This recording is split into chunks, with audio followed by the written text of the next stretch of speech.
ఉన్న బంగారాన్ని విడిపించి ఆ రోజు ఆన్లైన్ రేటుకే మేము కొంటాం. Sharma gold company. నమస్కారం, సుమన్ టీవీకి స్వాగతం. ప్రస్తుతం మనతో పాటు ఉన్నారు ప్రముఖ జ్యోతిష్య శాస్త్ర పండితులు బ్రహ్మశ్రీ నందిబట్ల శ్రీహరి శర్మ గారు. గురుగారు నమస్కారం. వాగర్థావివ సంపృక్తౌ వాగర్థ ప్రతిపత్తయే జగతః పితరౌ వందే పార్వతీ పరమేశ్వరౌ.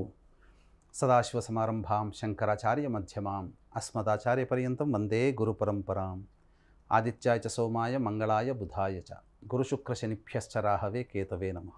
గురుగారు, జూన్ 6వ తారీఖున వైశాఖ అమావాస్యను మనకి శనేశ్వర జయంతిగా వ్యవహరిస్తూ ఉంటారు కదా. ఈ శనేశ్వర జయంతి యొక్క విశిష్టత ఏంటి? ఈ రోజున ఆ శనేశ్వరుడికి ఎటువంటి నియమాలను పాటించుకోవాలి, ఎటువంటి పూజా కార్యక్రమాలు చేపట్టుకోవాలంటారు? వైశాఖ అమావాస్య మనకు ప్రపంచవ్యాప్తముగా శనీశ్వర జయంతిగా చెప్పబడుతుంది. అనగా శనీశ్వరుడి యొక్క ఉద్భవించినటువంటి రోజుగా చెప్పవచ్చు. ఇంకా గమనించుకున్నట్లయితే చతుర్వర్గ చింతామణి అనేటువంటి యొక్క గ్రంథరాజ ప్రకారము ఈ యొక్క వైశాఖ అమావాస్య గురువారముతో కలిసి వస్తే అద్భుతము అని చెప్పవచ్చు. ఇది మహాశుభమైనటువంటి ఫలితాల్ని తీసుకువస్తుంది. మన అదృష్టవశాత్తు ఈసారి శనీశ్వర జయంతి అనగా వైశాఖ అమావాస్య గురువారంతో ఏర్పడబోతుంది. అందున రోహిణీ నక్షత్రంలో ఏర్పడబోతుంది. కాబట్టి ఈ యొక్క శనీశ్వర జయంతికి గురువారానికి రోహిణీ నక్షత్రానికి ప్రత్యేకమైనటువంటి అవినాభావ సంబంధం ఉంది. మనఃకారకుడైనటువంటి చంద్రుని యొక్క నక్షత్రం అది. చంద్రుడు ఉచ్చస్థితిలో ఉంటాడు. కాబట్టి మనస్సు అంటే ఏంటి? ఇక్కడ సంకల్పం. ప్రతి మానవుడు సంకల్పం అనేటువంటిది ఉంటుంది. నేను ఇలా గెలవాలి, ఇందులో పైకి రావాలి, నాకు ఈ కోరిక నెరవేరాలని ఒక సంకల్పం ప్రతి మానవుడికి ఉంటుంది. ఆ సంకల్పం కోసం నిజాయితీగా కష్టపడతాడు, పరిశ్రమిస్తాడు.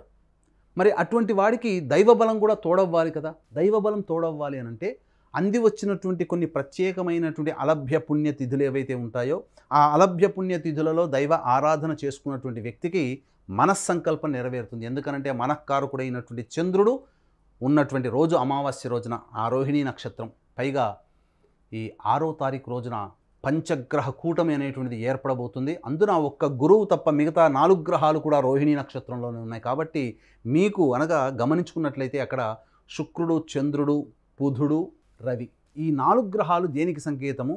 గురుపాలితంలో మీకు చంద్రుడు, రవి వచ్చేసేస్తాడు. శనిపాలితంలో శుక్రుడు, బుధుడు వస్తాడు. మొత్తం 12 రాశులు కూడా డివైడ్ చేయబడ్డాయి, గురుపాలితం, శనిపాలితం. కాబట్టి అక్కడ గురువు అక్కడే ఉన్నాడు. కాబట్టి మీకు గమనించుకున్నట్లయితే ఇంటర్నల్గా 12 రాశుల వారి యొక్క సంకల్పం నెరవేరడానికి అనుకూలమైనటువంటి అద్భుతమైనటువంటి రోజుగా ఈ యొక్క వైశాఖ బహుళ అమావాస్య శనీశ్వర జయంతి అనేటువంటిది చెప్పడం జరుగుతుంది. కాబట్టి ఇటువంటి అవకాశాన్ని వీక్షించేటువంటి సుమన్ టీవీ ప్రేక్షకులు ఏమాత్రం కూడా మిస్ కాకుండా చక్కటి పరిహారాలు కనుక పాటించినట్లయితే మంచి జరుగుతుందని చెప్పవచ్చు. ఇంకా ఎటువంటి నియమాలను పాటించాలి, ఎలాంటి దానాలు చేసుకోవాలి, ఏ రాశుల వరకు ఇది ఎఫెక్ట్ ఉండే ఛాన్స్ ఏమైనా ఉంటుందా? అంటే ఏలినాటి శనితో బాధపడుతున్నేవారు ప్రత్యేకించి ఈ రోజున ఎటువంటి పూజా కార్యక్రమాలు చేపట్టుకుంటే బాగుంటుంది? 2 గ్రహాలు కాదండి, 2 ప్రభావాలు ఎక్కువగా కనబడుతున్నాయి. శనీశ్వర జయంతి మొదటిగా మనం అనుకోగానే శనీశ్వరునికి సంబంధించి చెప్పగానే శని దోషం ఉన్నటువంటి రాశులుగా చెప్పబడతాయి. ఇక్కడ శని దోషం ఉన్నటువంటి రాశులుగా చెప్పబడినట్లయితే ఏలిన నాటి శని ప్రభావం మకర, కుంభ, మీన రాశిలో వారికి, అష్టమ శని ప్రభావం కర్కాటక రాశి వారికి, అర్ధాష్టమ శని ప్రభావం వృశ్చిక రాశి వారికి, యోగ శని ప్రభావం మిథున, కన్యా రాశి వారికి, మిథున, తులా రాశి వారికి.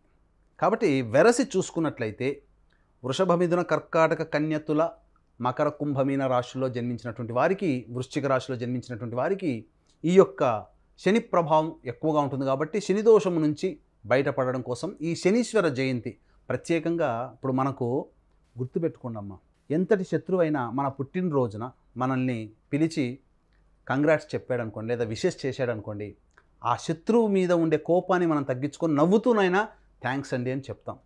మరి అటువంటి శని ప్రభావానికి గురైనటువంటి ఈ వృషభ, మిథున, కర్కాటక, సింహ, తుల, వృశ్చిక, మకర, కుంభ, మీన రాశుల్లో జన్మించినటువంటి వారికి ఈ యొక్క శనీశ్వర జయంతి ఒక యోగమనే చెప్పవచ్చు.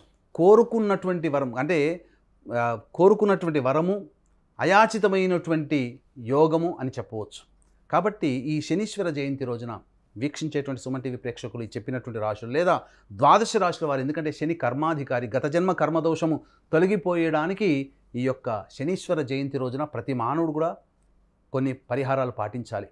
ఏం పరిహారాలు పాటించాలి? ముందుగా వీక్షించేటువంటి సుమన్ టీవీ ప్రేక్షకులు కూడా ఈ శనీశ్వర జయంతి సందర్భంగా గత జన్మ కర్మదోష ప్రభావం, అలాగే శని దోషానికి గురైనటువంటి వృషభ, మిథున, కర్కాటక, సింహ, తుల, వృశ్చిక, మకర, కుంభ, మీన రాశుల్లో జన్మించినటువంటి వారికి శని దోష పరిహారార్థమై మరియు ఈ పంచగ్రహ కూటమి కూడా ఏర్పడుతుంది కాబట్టి ఈ పంచగ్రహ కూటమి సంబంధించినటువంటి దోష పరిహారార్థమై నవగ్రహ హోమం, శనీశ్వర హోమం, అఘోర పాశుపత మంత్ర హోమంతో పాటు విద్య, ఉద్యోగం, సంతానం, అనారోగ్యం, వివాహం వీటికి సంబంధించినటువంటి దోషాల నివారణకి హోమాది కార్యక్రమాలు కేవలం 1200 రూపాయలకి మీ గోతనామాదులతో ఈ యొక్క కార్యక్రమం జరిపించడం జరుగుతుంది. కాబట్టి అవకాశం ఉన్నవాళ్ళు మా పీఠంలో జరిగేటువంటి శనీశ్వర జయంతి సందర్భంగా జరిగేటువంటి హోమాది కార్యక్రమంలో మీ గోతనామాలు జరుపుకోవచ్చు.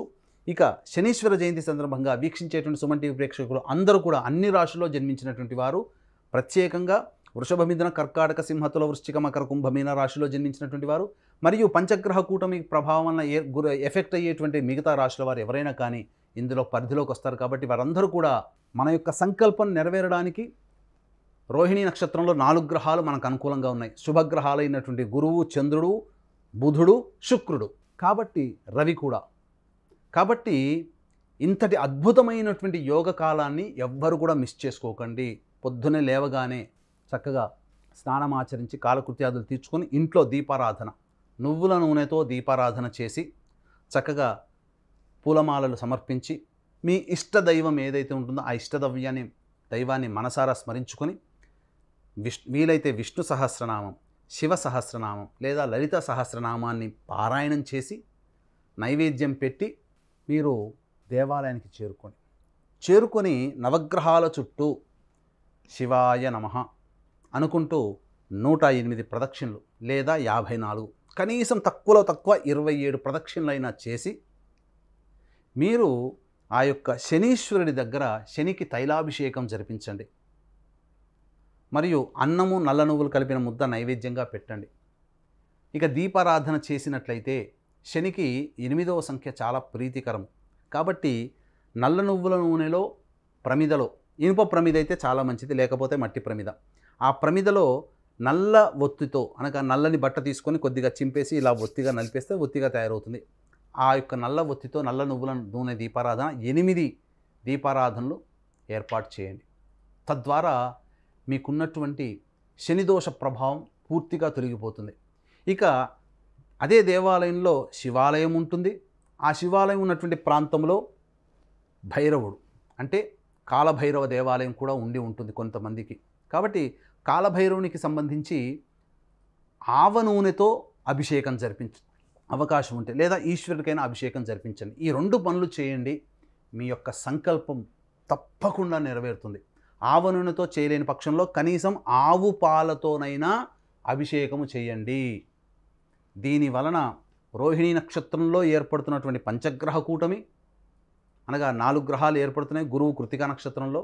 కాబట్టి మనస్సు సంకల్పం ఏదైతే ఉంటుందో అది తప్పకుండా నెరవేరడానికి ఉపయోగపడేటువంటి రోజు శనీశ్వర జయంతి. కాబట్టి వీక్షించేటువంటి ప్రేక్షకులు ఈ పరిహారాన్ని పాటించండి, మీ యొక్క సంకల్పం నెరవేరుతుంది. ఎందుకనంటే ప్రపంచవ్యాప్తంగా ఈ పంచగ్రహ కూటమి ప్రభావం వలన అన్రెస్ట్ ఉంటుంది.